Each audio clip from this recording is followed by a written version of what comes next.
had a lot of questions about where you can find my cookbook. You can find the address to my bio. Wait, that what now? From our website in my bio, underneath my picture. Okay. You can find the address for my bio. You can find what now? The address for my website in my bio, underneath my picture. You can find the address for my bio in my website under my picture. Go back and tell me what you remember about growing up down in the Midlands. Oh my goodness, I grew up in a family of 4 children. I was the oldest of the 4 children, and we had kind of just a normal childhood. We grew up just playing in the yard, playing, just all the things that you do when you're just a little child. And nothing special. Where you didn't have to lock the doors when you left? That's right, we didn't have to lock the doors. I mean, you could walk in and out, you didn't even lock them at night. Right. You could just go to bed secure, you felt good. And you would go out and play with the neighborhood, your mom wouldn't worry. And Yes, that's right. You'd play till dark. Yeah, yeah. And the way that you got home, your mama called you. She said, it's time to come home, Hello, everybody, And so we'd all run home. Actually, when I went to Newberry, I actually went on a music scholarship. Did you really? What do you play? Yes, a music scholarship. My voice teacher in high school got me that scholarship. Now, I was in the Newberry College Singers. Okay. And so I honored that part of it, Yeah. But I pursued the business because that was my first love. And during your studies, somebody on campus became enamored with you. They certainly did. Tell me about this football player that couldn't keep his eyes off of you. Well, it seemed like everywhere I go, he was standing around the corner. He would hit you on the shoulder, or anything to get your attention. I don't know, he kept on and on. I thought, he is not going to leave me alone. And so I agreed to meet him at one of the football games. He played football, and of course, I thought that was wonderful. Yeah. I was a freshman, and he was a sophomore. Right. And so that was kind of stepping up. After the game, what did y'all do? We went to the college canteen. That was your That first was very day. romantic. Yeah. Oh yes, and let me tell you what they were known for: donuts with cheese on them. Really? Yes. Yeah. Everybody loved them, and that's the first thing you ordered when you got to Dopey's.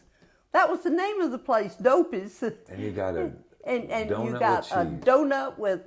He fried them. Yeah. He fried them, and then he put that cheese on them. Oh, they were so good. Then this progressed until at some point he proposed? It did. How did and that come I said, about? it really wasn't any kind of romantic proposal or anything. He said, let's get married. And I thought it sounded pretty good myself, And you didn't have anything to do. That's right, I didn't have anything to do, so I said, okay. And so we eloped. So where did you go? We got married at a preacher's house, and that first night we spent in Aiken, South Carolina. What did you have to pay the preacher to One marry day you? a honeymoon. A one day honeymoon. How much you pay? I think we paid him $10. $10 to get married. Then you went to Aiken for one night. One night. Why was it so short? Well, because we had class on Monday, yeah. So it was a weekend, And so, get married, do the honeymoon, and get back to class. And Aiken was on the way to Essel, which is where my Right. mom and daddy lived. Okay. And we had to go tell them. That you were already married. Yeah. What was their reaction? They were kind of stunned, to tell you the truth. Because here we were, married, no place to live, so we had to keep it a secret. Okay. Back at So we school. had to keep it. So we go back to school like we were still dating. Okay.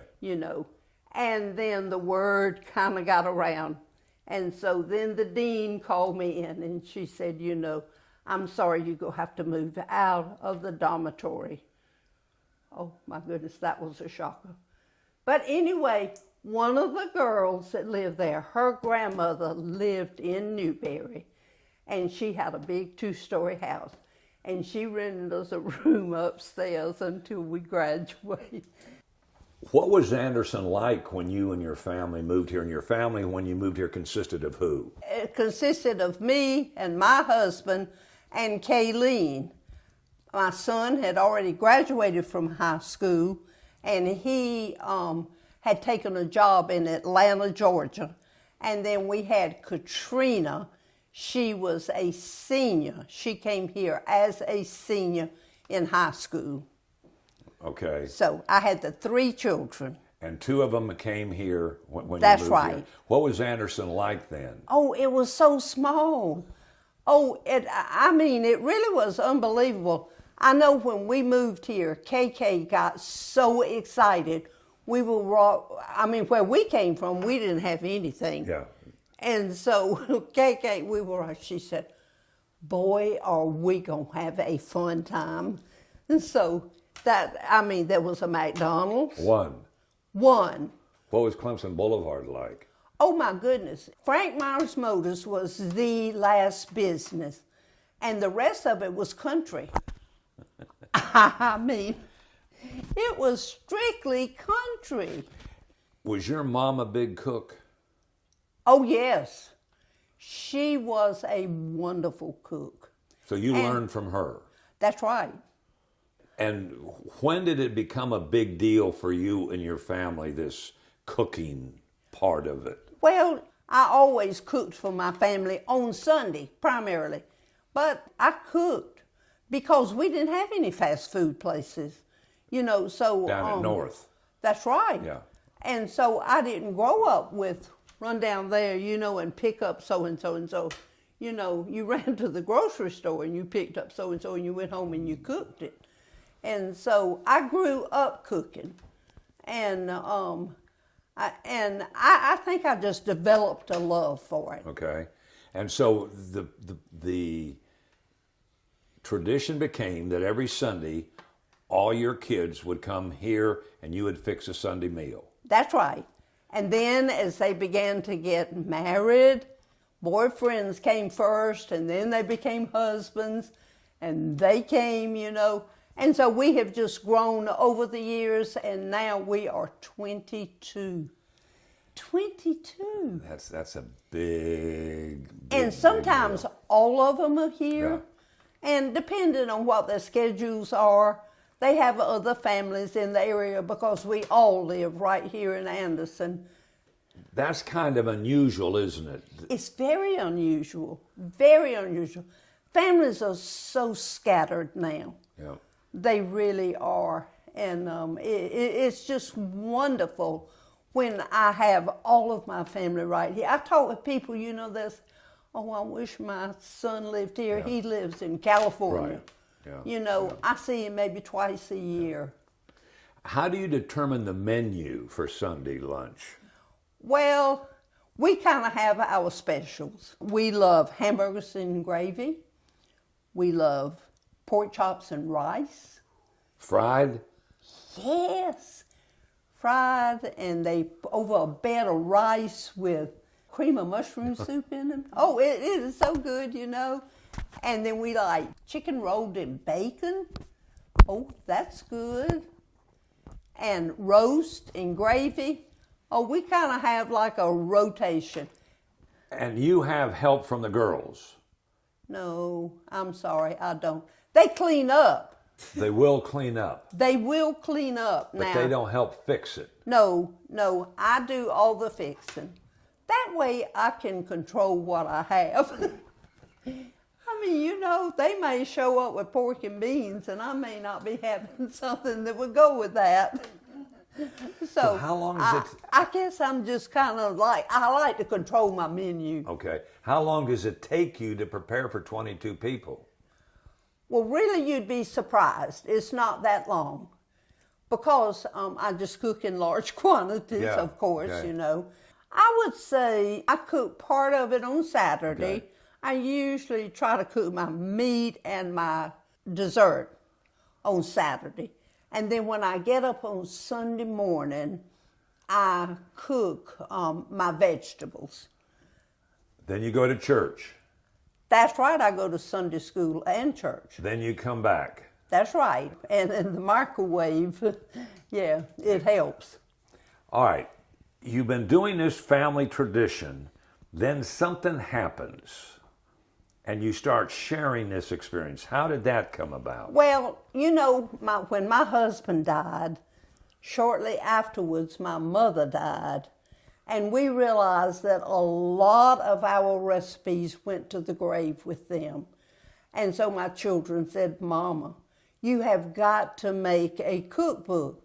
So I said, well, I'll tell you what. If you will make me a list of the recipes that you want, I'll do it. Well, much to my surprise, they made 150 items that they want. That's what they were used to eating. And I didn't even realize that they remembered that many things. And so that was when the pandemic came. All right. And so I started typing. I had to recreate a lot of those because they didn't have a recipe. It's just stuff that I cooked.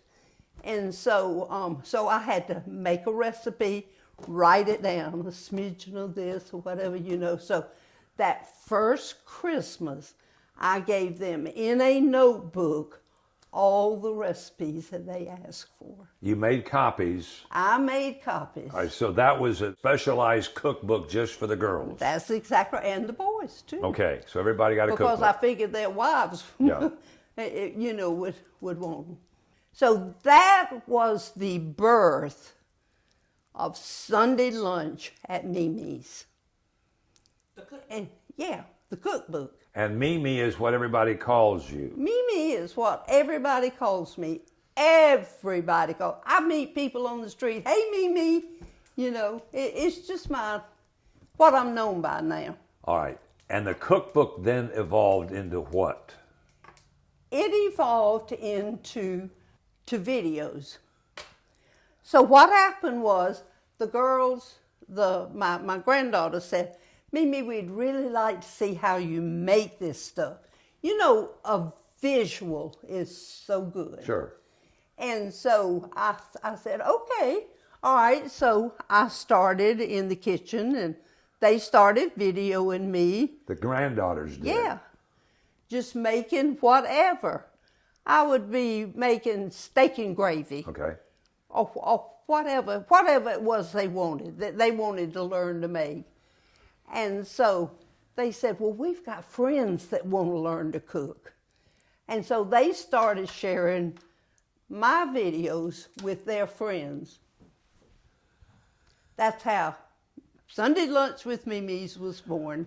I'm on all 4 platforms. I'm on TikTok, YouTube, Instagram, and Facebook.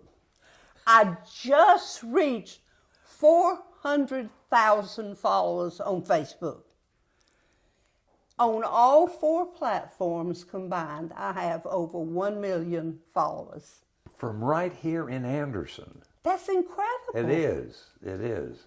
I mean, I can't conceive of it myself. I mean, you know, I meet people every day on the street. That's what I was going to say. How has that notoriety now affected your everyday living? It is so funny because almost everywhere I go, I'm recognized somewhere. I mean, even when we go down to Beaufort, I have people stop me in the street, in the restaurants, everywhere. People's like, oh, Mimi, you know. And so it's like I'm a celebrity. So you're giving out autographs and taking selfies? Oh, yes. Oh, my goodness. It is so funny, you know. And it's just something now that's become part of my everyday life. I mean, I've kind of gotten used to it, you know. Well, I think what has surprised me more than anything else is that this has become a ministry. I find out that people who watch these cooking shows don't necessarily cook. It's really kind of entertainment for them. And so the more that you can interject about your family and about your family life, and they see the joy that you have, that you just have fun doing what you do, that they just identify with that. And that is one thing. I had a man that told me, he said, I have watched you. He said, I have been away from my family and from my faith for a while. He said, but I want to tell you, I am back in church because I want the joy that you have. Yeah. And so, you know, it really is a ministry. Especially on Wednesdays. That's right. Wednesday is called Words of Wisdom. And that's when I give just 1 minute. 1 minute. 60 seconds. Yeah. And that's all it takes. That's what people are looking for, though, really and truly. They're not looking for a long sermon. They are looking for something that will make them think. And that's what Words of Wisdom do. And your little catchphrase is what? Shine for Jesus. Even before social media, I used it in the written form. You know, shine for Jesus. That was just what I ended all my posts with. And then when I started doing my videos, I don't know, I just blurted out, shine for Jesus. Well, it stuck. It's just one little phrase. I have children that even say, oh, that's the Shine for Jesus lady. That's what they identify me with. And so that makes me very happy. Has to. What's your favorite recipe? Oh, my favorite recipe is my mama's pound cake recipe. Okay, y'all. And this is where my love for butter comes in. I'm known for my love for butter. And it has 2 sticks of butter and a half a cup of Crisco, sugar, eggs, buttermilk, all those wonderful things put together. But this is the unique thing about this is you start it out in a cold oven. You put the pound cake in there, with it cold. You close it and you set your temperature then, and you bake it for an hour and a half. Oh, it is wonderful. I keep a pound cake on my counter at all times. That's in case you drop by, we can have a piece of pound cake. You've got to tell me about where they can get the cookbooks and what stuff you have and how they can get all that stuff. It's my 2 cookbooks. I have 2 now. Sunday Lunch with MeMe's, which was the very first, and then Mondays with MeMe. And it's Sunday Lunch at MeMe's. Okay. Sunday Lunch at MeMe's, and then Mondays with MeMe. And then this is my website, www.memesrecipessc.com. You can go to that website. You can buy t-shirts, you can buy adornments, you can buy ornaments, Christmas ornaments, you can buy tea towels, you can buy sweatshirts, and you can buy note cards. Yeah. Before we go, tell me the reaction you get when you meet people in public that's got nothing to do with cooking. Oh, the first thing they want to say is, oh, I just love you. You remind me of my grandmother. You remind me of my Aunt Jo. Just whatever, you know. I usually remind them of some family member prior to where we are today, you know. And I think it's that nostalgia that they identify with, you know. It's like, oh God, there she is. She's just like Grandmama. She's just like I remember, you know. I have people all the time ask me, can I adopt you as my grandmama? I said, well, certainly. Here, I'm going to put it right here in writing. I am adopted by. And into all that, then you slip the Jesus. That's right. Shine for Jesus. And they are getting a message without even knowing they're getting one.